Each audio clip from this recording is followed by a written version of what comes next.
नमस्कार साथियों, आप सभी को मेरे YouTube चैनल में स्वागत है।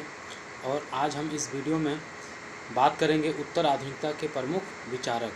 जैसे कि हमने पिछले वीडियो में पढ़ा था उत्तर आधुनिकता और आधुनिकता के मध्य संबंध, उत्तर आधुनिकता और आधुनिकता के मध्य अंतर और उनके लक्षणों के बारे में हमने उनका अध्ययन किया था। और इस वीडियो में हम उसके जो विचारक थे उन्होंने क्या क्या अपने अपने मत उत्तर आधुनिकता के संबंध में बताए हैं, उन सभी चीज़ों का उल्लेख यहाँ पर करेंगे। जैसे कि उत्तर आधुनिकता के ऊपर अनेक विद्वानों ने काफ़ी कुछ लिखा है। ठीक है, उत्तर आधुनिकता के संबंध में अनेक विद्वानों ने काफ़ी कुछ लिखा है। ये विद्वान समाजशास्त्री है या नहीं, ये प्रश्न अलग है, किंतु अनेक विचारकों से समाजशास्त्र लाभान्वित अवश्य हुआ है। ठीक है, अनेक विचारों से जो समाजशास्त्र ना अनेक मतलब कि लाभान्वित हुआ है। वास्तव में उत्तर आधुनिकता क्या होता है? उत्तर आधुनिकता का संबंध समाज से होता है। उत्तर आधुनिकता का संबंध समाज से होता है। समाजशास्त्र का मध्य बिंदु होता है। समाज क्या होता है? समाजशास्त्र का मध्य बिंदु होता है। इसी कारण विभिन्न विद्वानों के उत्तर आधुनिकता संबंधी विचारक समाजशास्त्र में स्थान पा गए हैं। इसी प्रक्रिया के अंतर्गत हमने देखा है कि उत्तर आधुनिकता ने मार्क्सवाद, संरचनात्मक प्रकारवाद, इन सभी तथ्यों के अंतर्गत जो प्रक्रियाएं हमने देखी थी, उन सभी चीज़ों का क्या क्या उन्होंने विरोध किया और उन सभी प्रक्रियाओं को एक नए स्वरूप में उनकी व्याख्या प्रदान किया। तो उसी के अंतर्गत उत्तर आधुनिकतावाद, जैसे कि अनेक विद्वानों ने इनमें अनेक मत दिए हैं, जैसे कि जिन्होंने कुछ उत्तर आधुनिक सामाजिक सिद्धांतों का प्रतिपादन किया गया है। रिचर्ड गोट, जीन फ्रैंकराज, Lyotard, Jean Baudrillard, Fredric Jameson, Michael Foucault, Anthony Giddens, Jacques Derrida पुरुषों में तथा नैन्सी फ्रेशर तथा लिंडा निकोलसन महिलाओं में कुछ ऐसे ही उत्तर आधुनिक सिद्धांतकार है। उत्तर आधुनिकता संबंधी साहित्य के अंतर्गत उत्तर आधुनिकता समाजशास्त्र में नवीन स्थिति होता है, क्योंकि अभी वर्तमान में जो प्रक्रियाएँ चल रही हैं ये सब किसकी देन होती है? उत्तर आधुनिकता की देन होती है, जहाँ आधुनिकता के बाद ये प्रक्रियाएँ लागू हुई हैं। तो उत्तर आधुनिकता के संबंध में अनेक प्रकार के तथ्यों को सम्मिलित किया गया है। जैसे कि मार्क्सवाद के अंतर्गत मार्क्सवाद को एक नया स्वरूप दिया गया है, संरचनात्मक प्रकारवाद को एक नया स्वरूप दिया गया है। जैसे कि हम मर्टन, पार्सन्स, ठीक है, और इन सभी विचारकों की बात करते हैं तो इन्होंने अपने क्या है तथ्य, अंग इकाइयों, सब क्या है परंपरागत तथ्यों के आधार पर इन्हें विकसित किया गया था। इन्हीं सभी तथ्यों को इन्होंने नए स्वरूप में विकसित किया है, जहाँ पर उत्तर आधुनिकता के संदर्भ में हम लोग बात कर सकते हैं। तो आइए हम कुछ विचारकों के बारे में इसमें बात करते हैं, जहाँ पर हम स्क्रीन फॉन्ट में इसे दिखाने की चेष्टा करेंगे। तो हम सबसे पहले लियोटार्ड की बात करते हैं, जिन्होंने उत्तर आधुनिकता के संबंध में अपने विचार व्यक्त किए थे। उनका जन्म फ्रांस के वर्सलिस नामक स्थान पर 10 अगस्त 1924 में हुआ था। उन्होंने उच्च शिक्षा पेरिस विश्वविद्यालय से ग्रहण की।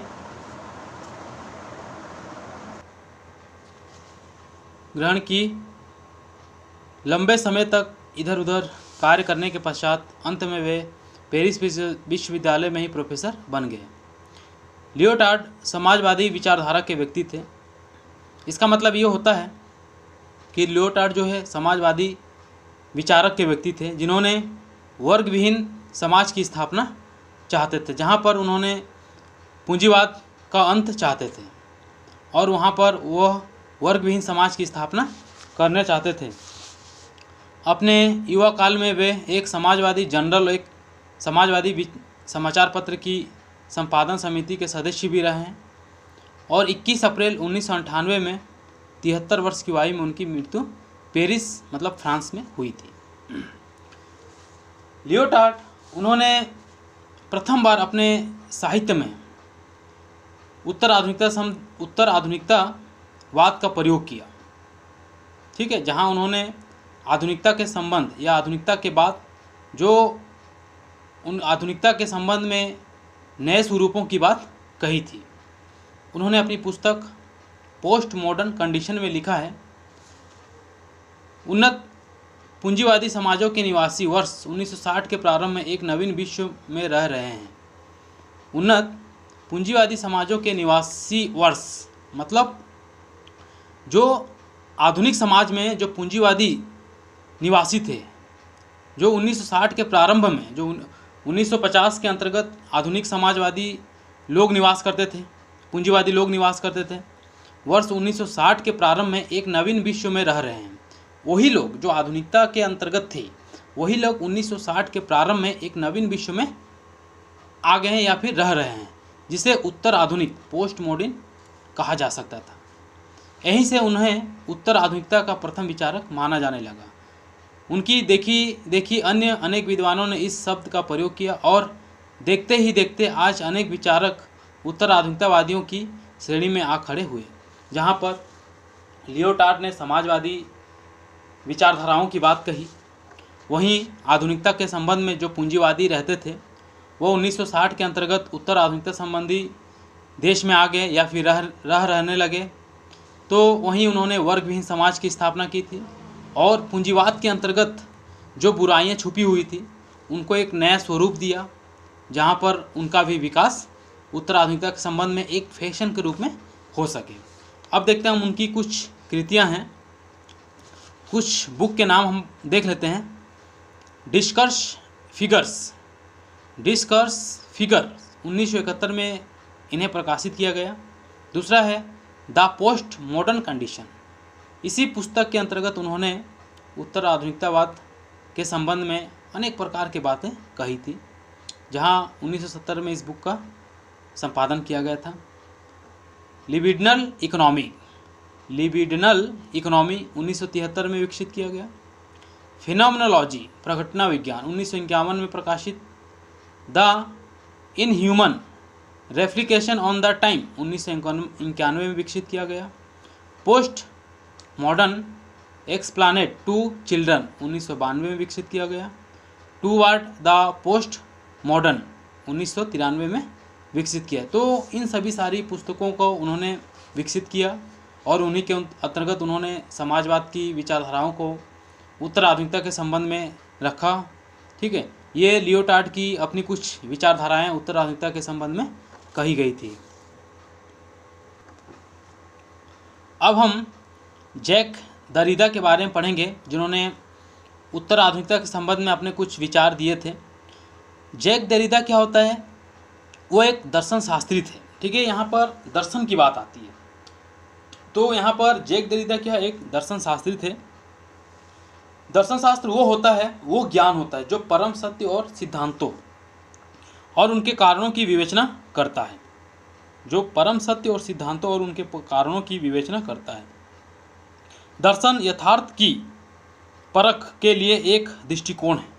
दर्शन यथार्थ की परख के लिए एक दृष्टिकोण है। ये चिंतन मूलतः अर्थवत्ता की खोज का कारण है। तो कहीं ना कहीं उन्होंने एक बात कही थी विखंडनवाद, जहाँ पर उन्होंने भाषा के अंतर्गत अर्थपूर्ण बात कही गई थी। मतलब कि जैक दरिदा ने विखंडन के अंतर्गत, भाषा विज्ञान के अंतर्गत अर्थपूर्ण बात को कहा था। देखते हैं, इनका जन्म अल्जीरिया में 15 जुलाई 1930 में हुआ था। इन्होंने पेरिस में शिक्षा ग्रहण की। सन 1965 में क्रिटिक 1965 नामक पत्रिका में इनके 2 लेख छपे, जिन्होंने इन्हें चर्चित कर दिया। इसके बाद जैक दरिदा एक विद्वान के रूप में पहचाने जाने लगा। एक दार्शनिक होने के कारण उन्होंने अपनी चर्चित कृति ऑफ ग्रामाटोलॉजी में अपनी बहुप्रसिद्ध अवधारणा विखंडन का प्रतिपादन किया।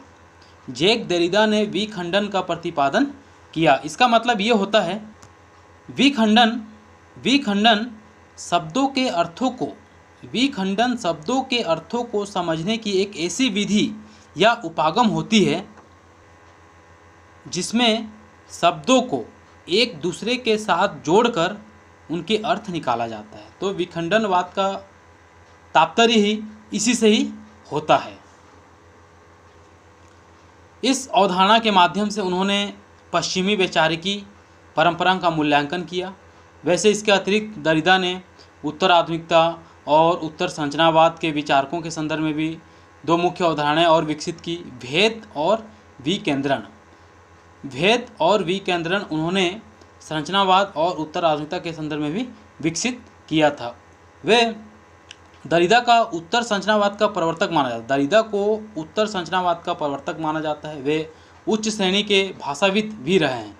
उनका मानना है कि विचारों की अभिव्यक्ति में प्रथम स्थान वाणी स्पीच का होता है। उनका मानना है विचारों की अभिव्यक्ति में प्रथम स्थान वाणी स्पीच जो बोलते हैं हम लोग का होता है। लेखन मतलब राइटिंग गौण होता है और वाणी के बाद द्वितीय स्थान पर आता है। वाणी के बाद मतलब स्पीच के बाद लेखन जो द्वितीय स्थान पर आता है। लेखन और वाणी के इस अंतर को ससोरे ने विलुप्त रूप से रखा है और इसी वाणी के इस अंतर को ससोरे ने विलुप्त रूप में रखा है, किंतु दरिदा इससे असहमति प्रकट करते हैं। संरचनावादियों का मानना था कि भाषा प्रणाली में साहित्य होता है। भाषा प्रणाली में साहित्य होता है। दरिदा ने भाषा को किंतु एक ऐसी प्रक्रिया के रूप में माना जहाँ पर असहमति प्रकट करते हैं। ठीक है,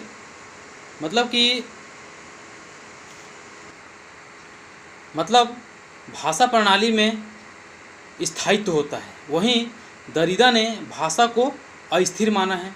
उन्होंने संरचनावादियों की इस धारणा का खंडन किया कि भाषा प्रणाली की जो शक्ति है वो व्यक्तियों को नियंत्रित करती है। भाषा प्रणाली की जो शक्ति होती है वो व्यक्तियों को नियंत्रित करती है। किस अंतर्गत? जैसे कि हमने विखंडनवाद की बात की, जहाँ पर उन्होंने अर्थों को एक दूसरे के साथ समझने की प्रक्रिया को निरूपण किया। उसी प्रकार दरिदा ने भाषा को अस्थिर माना। उन्होंने संरचनावादियों की इस धारणा का खंडन किया कि भाषा प्रणाली की जो शक्ति व्यक्तियों को नियंत्रित करती है। इसी आधार पर दरिदा ने अपने विखंडनवादी अवधारणा प्रस्तुत की। यही विखंडनवाद उत्तर संरचनावाद के रूप में है, जिसने बाद में उत्तर आधुनिकता को जन्म दिया।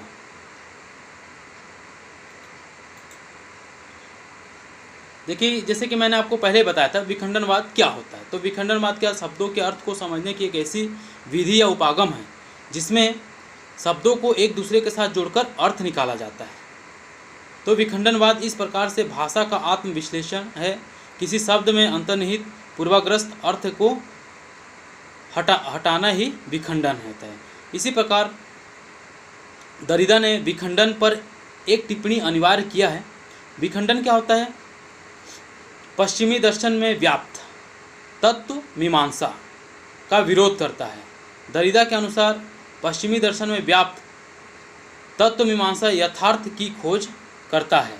तत्व मीमांसा क्या होता है? यथार्थ की खोज करता है। जैसे कि मीमांसा दर्शन हिंदुओं के 6 दर्शनों में से एक है। इस शास्त्र को पूर्व मीमांसा और वेदांत को उत्तर मीमांसा भी कहा जाता है। पूर्व मीमांसा में धर्म का विचार है।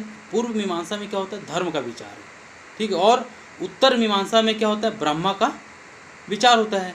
तो जैमिनी मुनि द्वारा रचित सूत्र होने से मीमांसा को जैमिनीय धर्म मीमांसा कहा जाता था। पक्ष प्रतिपक्ष को लेकर वेद वाक्यों में निर्णित अर्थ को पक्ष प्रतिपक्ष को लेकर वेद वाक्यों के निर्णित अर्थ के विचार का नाम ही मीमांसा होता है। तो इसी प्रक्रिया के अंतर्गत दरिदा के विखंडन पर एक टिप्पणी अनिवार्य लिखा गया था कि विखंडन पश्चिम दर्शन में व्याप्त मीमांसा का विरोध करता है। वो मीमांसा क्या होता है? विरोध करता है। तत्व मीमांसा यथार्थ की खोज करती है। यह यथार्थ स्पष्ट नहीं है क्योंकि तत्व मीमांसा के इस दर्शन ने भाषा विज्ञान और व्याकरण की अवहेलना की है। तत्व मीमांसा ने भाषा विज्ञान और व्याकरण की अवहेलना की है। दरिदा का यह भी मानना है कि पश्चिम दर्शन की तत्व मीमांसा जिस संकेत का उल्लेख करती है, पश्चिम दर्शन की जो तत्व मीमांसा है जिस तत्व का उल्लेख करती है वो झूठ पर आधारित होता है। इसलिए इस तत्व मीमांसा को हमें खंडन करना चाहिए। संक्षेप में पश्चिमी दर्शन में व्याप्त तत्व मीमांसा को अस्वीकार करना ही विखंडन है। पश्चिमी दर्शन में व्याप्त तत्व मीमांसा, जो पश्चिम दर्शन में जो व्याप्त है, जो तत्व व्याप्त है, उस मीमांसा को अस्वीकार करना ही विखंडन है। अपने इस विखंडनवादी सिद्धांत के कारण ही दरिदा को उत्तर संरचनावादियों में सर्वोच्च स्थान प्राप्त होगा। तो ये उत्तर आधुनिकता के संबंध में जैक दरिदा ने अपने कुछ बात कहे हैं। ठीक है, अब देखते हैं हम उनकी कुछ पुस्तकों के बारे में पढ़ते हैं। तो उनके कुछ पुस्तकों हम देखते हैं। पहला है speech and phenomena and other essays, 1967 में इस पुस्तक की उन्होंने रचना की थी। ऑफ ग्रामाटोलॉजी, जहाँ पर उन्होंने विखंडनवाद की बात कही थी 1967 के अंतर्गत। इसी पुस्तक में उन्होंने विखंडनवाद की बात कही थी। राइटिंग एंड डिफरेंस, 1967 में भी इन पुस्तक की रचना की थी। पोजीशन, 1972 में इस पुस्तक की रचना की। डिसमेंशंस, 1972 में इस पुस्तक की रचना की। मार्जिन्स ऑफ फिलॉसफी, 1972 में इस पुस्तक की रचना की। ग्लास, 1974 में जैक दरिदा ने इस पुस्तक की रचना की। द ट्रूथ इन पेंटिंग, 1978 में इस पुस्तक की उन्होंने रचना की थी। तो ये हो गया जैक दरिदा की कुछ पुस्तक, उन्होंने उत्तर आधुनिकता के संदर्भ में अपने मत दिए थे। अब हम बात करते हैं माइकल फौकॉल्ट। माइकल फौकॉल्ट उत्तर संरचनावाद के जनक भी माने जाते थे। उसी के अंतर्गत उन्होंने उत्तर आधुनिकता के संबंध में भी कुछ बात कही थे, जहाँ पर उन्होंने ज्ञान एवं शक्ति में संबंध का अध्ययन प्रस्तुत किया था। तो माइकल फौकॉल्ट का जन्म 15 अक्टूबर 1926 में फ्रांस में हुआ था। सन 1961 में उन्होंने पीएचडी की उपाधि प्राप्त की। वास्तव में फौकॉल्ट एक दार्शनिक और मनोवैज्ञानिक थे, किंतु सामाजिक चिंतन का भी उन्हें खास ज्ञान था। उनके लेखन गहराई से परिपूर्ण थे। उनके जो लेखन थे वो गहराई से परिपूर्ण थे। फौकॉल्ट के लेखन को हम 3 स्तरों में विभाजित कर सकते हैं। एक हो गया संरचना का अध्ययन, एक हो गया शक्ति का अध्ययन, एक हो गया शक्ति और ज्ञान के संबंध का अध्ययन। एक हो गया, देखिए उसके जो 3 स्तरों में विभाजित किया था, उनके जो लेखन था उनको उन्होंने 3 स्तरों में विभाजित किया था। एक हो गया संरचना का अध्ययन, एक हो गया शक्ति का अध्ययन, एक हो गया ज्ञान एवं शक्ति में संबंध का अध्ययन। इसी अध्ययन के अंतर्गत उन्होंने उत्तर आधुनिकता के संबंध में कुछ अपने विचार को व्यक्त किया था और उनकी मृत्यु 25 जून 1984 में हुई। चूँकि फौकॉल्ट एक मनोवैज्ञानिक थे, अतः उनके अध्ययन विषय मुख्य पागलपन, अपराधी, पागलखाने तथा कामुकता इत्यादि रहे हैं। इसी कारण फौकॉल्ट ने अपनी पुस्तक मैडनेस एंड सिविलाइजेशन में पागलपन का विशद अध्ययन किया था। इस पुस्तक में उन्होंने विभिन्न युगों में पागलपन के प्रति समाज के दृष्टिकोण की विस्तृत व्याख्या की। अपनी एक अन्य पुस्तक द बर्थ ऑफ क्लिनिक में फौकॉल्ट ने शरीर रचना विज्ञान की प्राचीन विधियों से लेकर आधुनिक वैज्ञानिक चिकित्सा तक में आए परिवर्तन के माध्यम से मनुष्य के बाहरी अंगों के निरीक्षण द्वारा उसके अंतर में हुए परिवर्तन का विशद विश्लेषण किया। क्योंकि उन्होंने ज्ञान एवं शक्ति के विषय को ग्रहण कर लिया था। ठीक है, हम बताते हैं कि माइकल फौकॉल्ट ने ज्ञान एवं शक्ति के विषय को ग्रहण कर लिया था। ज्ञान एवं शक्ति के इसी विषय से फौकॉल्ट को उत्तर संरचनावादी के रूप में हम मतलब कि व्याख्यात किया गया और उसी के संदर्भ में उन्होंने विमर्श, डिस्कर्स शब्द का भी प्रयोग किया, जहाँ पर एक निश्चित संदर्भ में भाषा के माध्यम से किसी विषय पर हुई बहस, उत्पन्न प्रक्रियाओं के निर्माण पर हुई व्याख्याओं को विमर्श कहते हैं। तो इस बात की आप व्याख्या को रखिएगा, मतलब कि एक निश्चित सामाजिक संदर्भ में भाषा के माध्यम से किसी विषय पर हुई बहस पर उत्पन्न व्याख्याओं के निर्माण की प्रक्रियाओं को विमर्श कहते हैं। जहाँ पर उन्होंने विमर्श शब्द को बहुत ही अच्छी तरीके से अपने ज्ञान और शक्ति के माध्यम से उसे समझाया है। एक उत्तर आधुनिक समाजशास्त्री के रूप में फौकॉल्ट की सबसे बड़ी देन विमर्श, डिस्कर्स है। फौकॉल्ट के दृष्टिकोण में विमर्श का अर्थ किसी भी विषय के प्रति एक निश्चित धारणा का निर्माण करना है। मतलब किसी एक विषय पर हुई बहस, किसी एक विषय पर हम लोग एक दूसरे के प्रति बहस करते हैं और उनके व्याख्याओं के प्रति जो प्रक्रिया निकल कर आती है उसी प्रक्रिया को हम क्या कहते हैं, विमर्श कहते हैं। संक्षेप में विचारों, अवधारणाओं और विश्वासों के ऐसे समूह को विमर्श कहते हैं। अवधारणाओं, विश्वासों एक ऐसे समूह के विमर्श को हम क्या कहते हैं, ऐसे समूह को हम विमर्श कहते हैं। विश्वासों के ऐसे समूह को विमर्श कहते हैं जो ज्ञान का एक मान्य विश्व दृष्टि के रूप में प्रस्तावित हो जाता है, जो ज्ञान का एक मान्य विश्व दृष्टि के रूप में प्रस्तावित हो जाता है। तो इसी को विमर्श के रूप में प्रस्तावित किया था। और माइकल फौकाल्ट ने अपने उत्तर आधुनिकता के संबंध में सबसे महत्वपूर्ण चीज़ डिस्कर्स विमर्श शब्द का प्रयोग किया, जहाँ पर उन्होंने अवधारणाओं और विश्वासों के एक समूह को प्रस्तावित करता है और उन्हीं के माध्यम से उन्होंने विमर्श शब्द का प्रयोग किया। अब हम उनकी कुछ पुस्तकों के बारे में पढ़ते हैं, इसे थोड़ा ध्यान से आप लोग देख लीजिए। पहला है मेंटल इलनेस एंड साइकोलॉजी 1954 में प्रस्तावित किया। मैडनेस एंड सिविलाइजेशन 1961 में। द बर्थ ऑफ क्लिनिक 1963 में। द ऑर्डर ऑफ थिंग्स 1966 में। The psychology of the archaeology of कैनोलॉजी 1969 में। डिसिप्लिन एंड पनिश 1975 में। The history of sexuality 3 volumes इस और द केयर ऑफ सेल्फ। तो ये सारी पुस्तकें माइकल फौकाल्ट ने अपने संदर्भ में लिखे थे।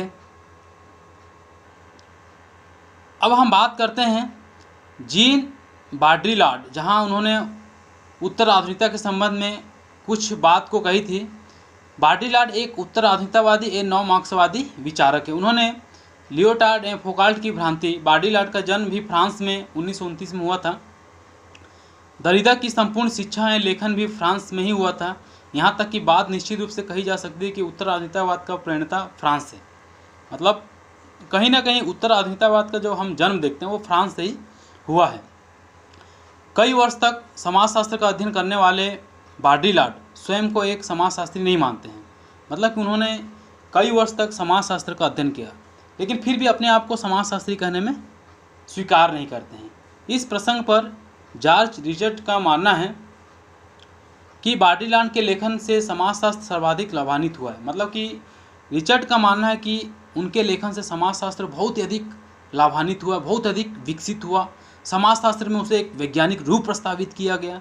बाड्रिलार्ड के लेखन में समाजशास्त्र सर्वाधिक लाभान्वित हुआ, अतः हमें उन्हें एक समाजशास्त्री के रूप में ही देखना चाहिए और हम बाड्रिलार्ड को एक समाजशास्त्री के रूप में ही देख सकते हैं, क्योंकि उन्हीं के आधार पर समाजशास्त्र में उत्तराधिकारवाद को एक वैज्ञानिक रूप से हम देख सकते हैं।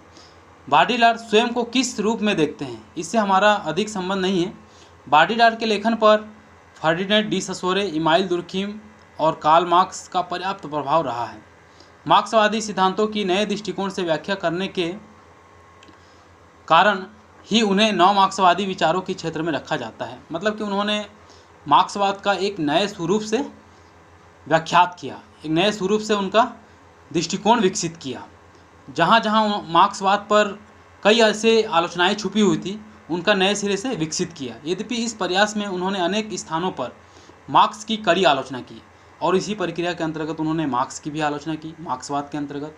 साथ ही उन्होंने मार्क्स की उत्पादन की अवधारणा को अस्वीकार करके उपभोग और उपभोक्ता को अपने विचारों का आधार बनाया। मतलब बाड्रिलार्ड मार्क्स की उत्पादन की अवधारणा है उनको अस्वीकार कर दिया और उपभोग और उपभोक्ता को अपने विचारों का आधार बनाया। मार्क्स द्वारा अनदेखा किए गए विषय संस्कृति। मार्क्स ने कहीं पर भी संस्कृति शब्द का प्रयोग नहीं किया, जहां पर बाड्रिलार्ड ने उस शब्द की आलोचना की और संस्कृति को मार्क्सवाद के अंतर्गत विस्तारित किया। इसी कारण बाड्रिलार्ड की गणना उत्तर आधुनिकतावादियों में की जाती है। तो ये हो गया आपका उत्तर आधुनिकता के संबंध में हमने आपको बताया लियोटार्ड, जैक देरिडा, माइकल फौकाल्ट, जैन बाड्रिलार्ड के संबंध में अनेक ऐसे विचारक थे जो अपने अपने विचारों को व्यक्त किया।